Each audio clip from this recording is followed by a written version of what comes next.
I was wondering where there was no roof in schools in Anambra, because even my own town, Peter Obi shared buses to all the schools. Even there was a robbery that occurred in my town where people wanted to go and cut away laboratory equipment that Peter Obi bought when he was governor. Those people were caught.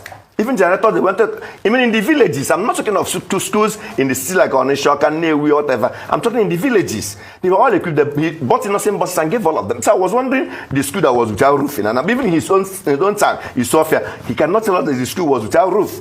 So when he said that, I was like, is it the same Anambra we are from or any other? Hello, my great and wonderful people. How una day today? I hope all of una day well.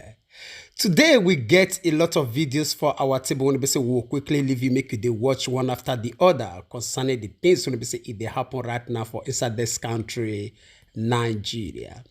The first video when we say we'll leave you, make you watch now. Now the video when we say we receive from this Arise News presenter when it be say in name now Rufai. This man na national hero. Yes.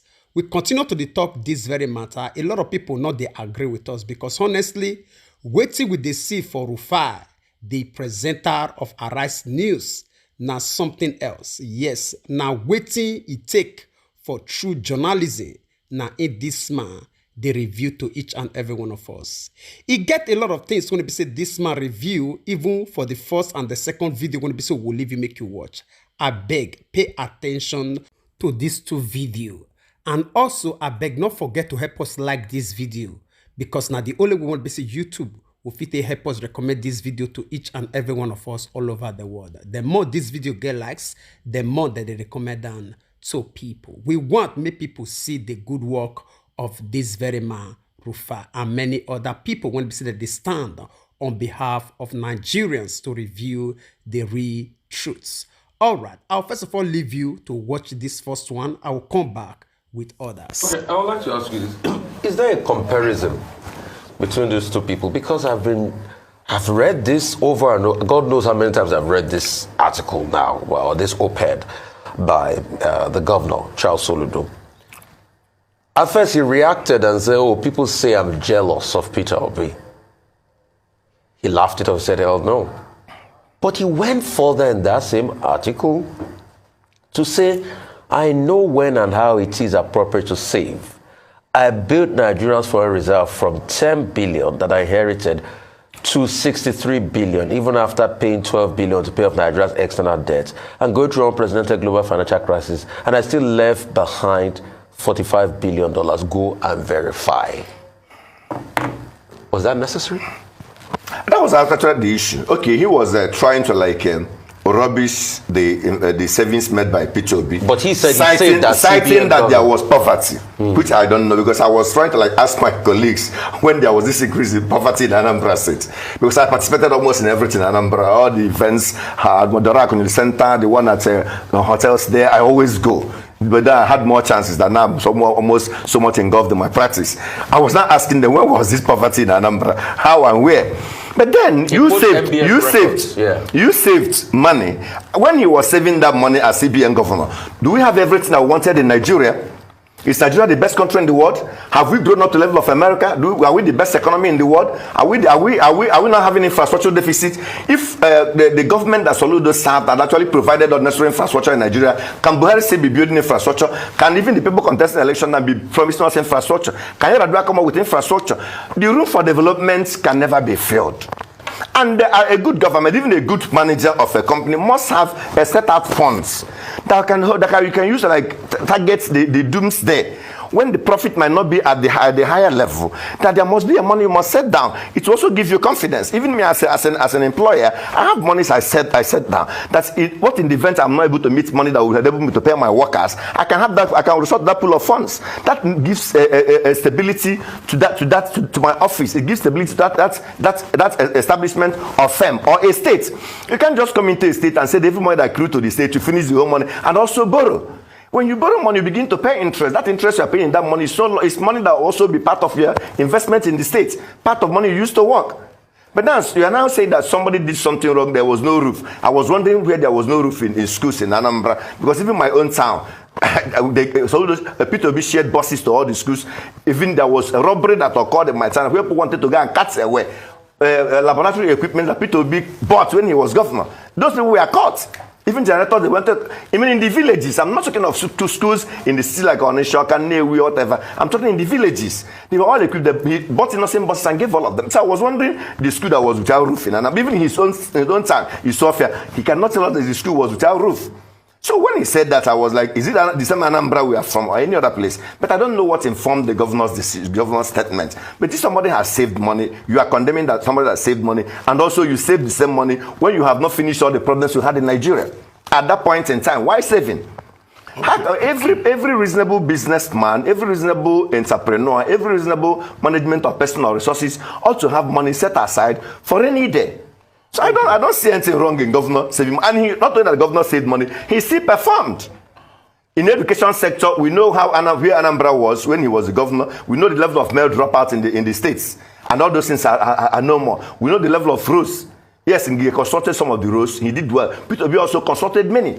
I mean, I was like, if somebody is saving money and starving the states of resources and of infrastructure, you can come. Peter B built Anambra State Secretariat by Paul B Company. The Anambra was operational when we are filling our forms and doing our jambo, whatever in Anambra. You go to Amansi and go to one ministry. You go to Amabia. You go to Agolo. You go to Oka. You go to different, because they scattered all the state secretariat all over the whole places. Peter B came and built Anambra Secretariat. We had a secretariat where you can come to one building and finish up everything. And so local governments were operating under rents. Like in the local government, he built that secretariat along the express road. I don't understand. But I don't know. But for me, I believe that Governor Soludo had a good will. Me personally, I supported him when he was going for election, because I go for best interest of the people. Not that he gave me anything or he mobilized me, but I did it on my own. Even Peter Bina, I'm supporting because I believe for the best interest of the people. I always stand on the best interest of the people. And that is what we believe that will prevail. All right, my great and wonderful people. I believe say all of you don't listen to that man. How he be say he take come outside to explain his own parts.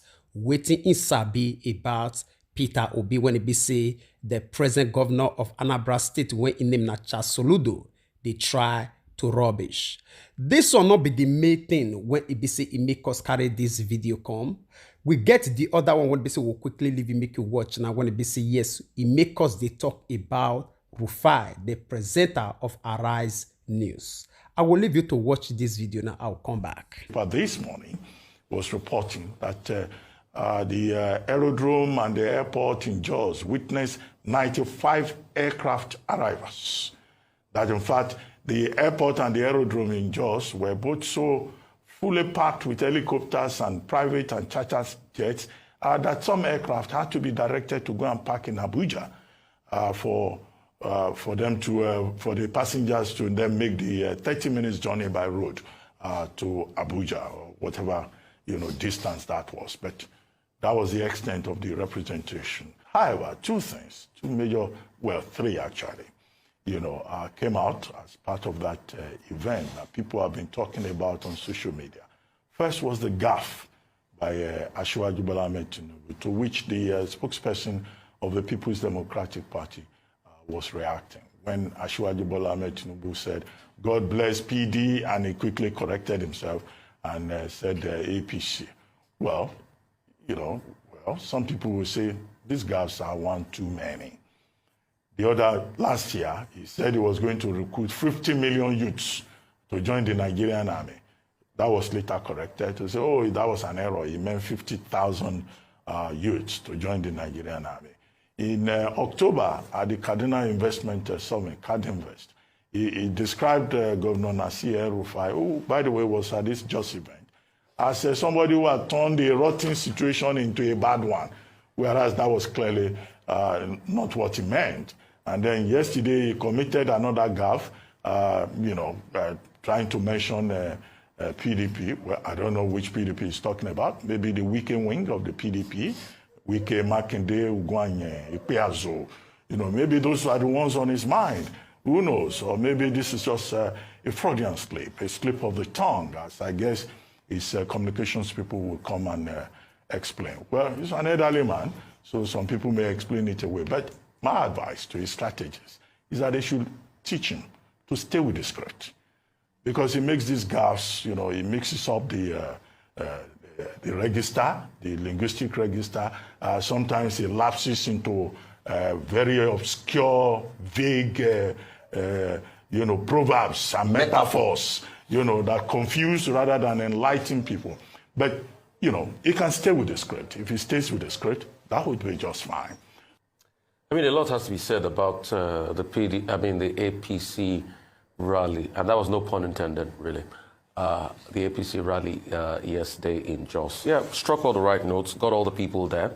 But the quibbles I'm hearing, that how come we have so much private jets in this country where a lot of people are suffering and all of that, at the expense of suffering people, that some of these governors too will also claim that it's difficult for them to pay salaries in their states and all of that. That's some of the feedback I'm getting from people. But good on him. Also, he tried so hard to be able to placate President Muhammad Buhari with his speech yesterday that he will leave up the legacy. But a lot of people are quick to ask, so what legacy is it going to continue from President Muhammad Buhari? As of this morning, inflation is 21.07%.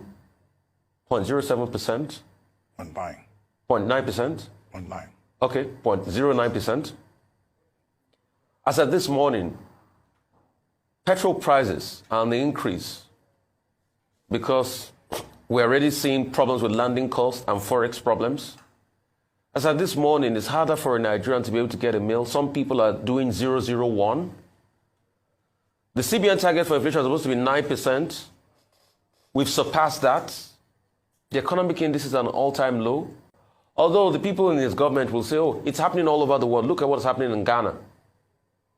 But some people also argue that this is our country and we have not made better economic decisions. So a lot of people are at sea as because what legacies? Oh, infrastructure. Okay, yes. Lagos-Ibadan Express, Lagos-Ibadan rail line, Kaduna rail line. Although some people in the PDP will argue that that had started long ago, but okay, President Buhari finished it. Second Niger Bridge and all of that. But people will say, what's the outlook on the lives of people?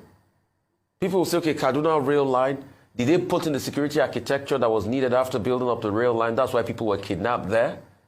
So there are many back and forth as regards even the legacy of President Buhari. But one thing he did, as a smart politician he is, and because we all know the back and forth that has happened between them, especially with his Emilokon speech, he's tried to placate President Muhammad Buhari.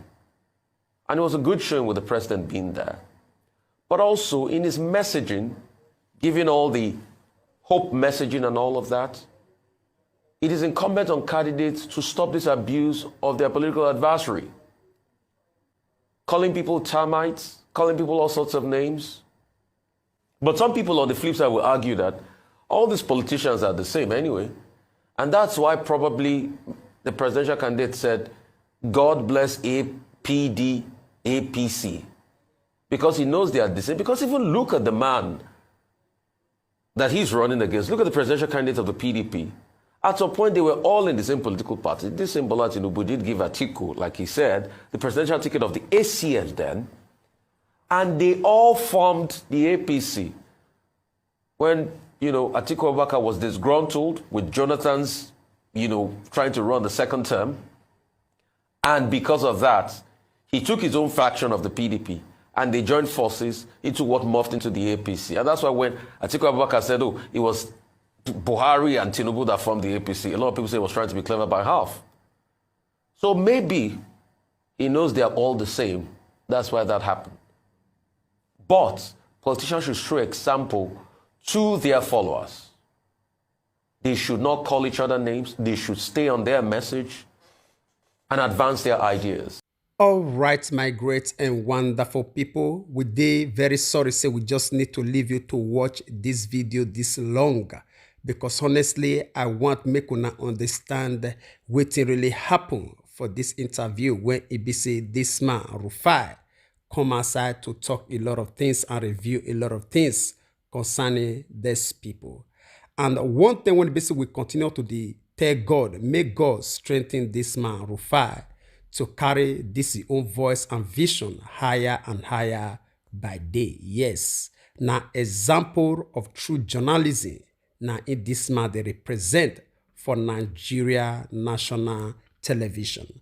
All right, I will leave you to share your opinion with us concerning that very matter, even as we draw the line here. Because of time, we know if we add other videos, although we get others when we're supposed to review, we will take them to the other brokers. All right, bear with us. Now, we would like to draw the line here. We will see you when we see you. Remember, we love you all. Bye-bye.